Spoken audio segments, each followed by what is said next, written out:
পৌরসভার রাস্তা সারাইয়ের দাবিতে পথ অবরোধ।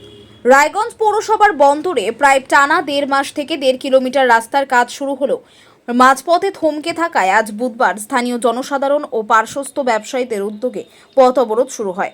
বেলা 11টা থেকে 12:30 পর্যন্ত এই স্বতঃস্ফূর্ত অবরোধে স্থানীয় ব্যবসায়ীরাও যোগ দেয়। মাঝপথে কাজ আটকে থাকায় প্রায়শই ছোটখাটো দুর্ঘটনা ঘটছে। দুটি নামী স্কুল সহ একাধিক শিক্ষা প্রতিষ্ঠান এই পথে রয়েছে।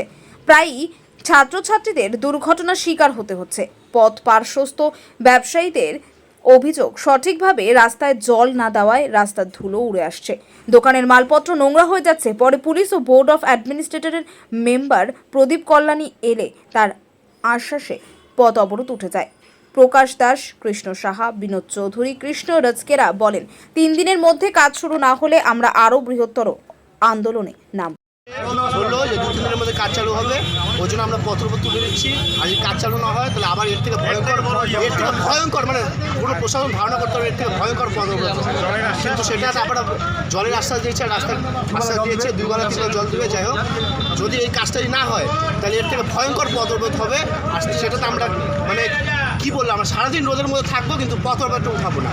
সে গোটা মানে সব জায়গায় হাইলাইট হয়ে যাবে তখন রাস্তার কাজগুলোকে হচ্ছে না হচ্ছে। আমার নাম প্রদীপ কল্যাণী, আমি বোর্ড অফ অ্যাডমিনিস্ট্রেটিভ মেম্বার। আজকে আপনার এখানে পথ অবরোধ হলো, এই ব্যাপারে কী বলবেন? না, পথ অবরোধ হলে এটা বাস্তবিক রাস্তার অবস্থা খুবই খারাপ হয়ে আছে এবং পথচারীদের খুবই অসুবিধা হচ্ছে। তো এই যে পথ অবরোধটা হলো আজকে আমরা দেখলাম, তো আমরা ব্যুরো রিপোর্ট, উত্তরের প্রহরী।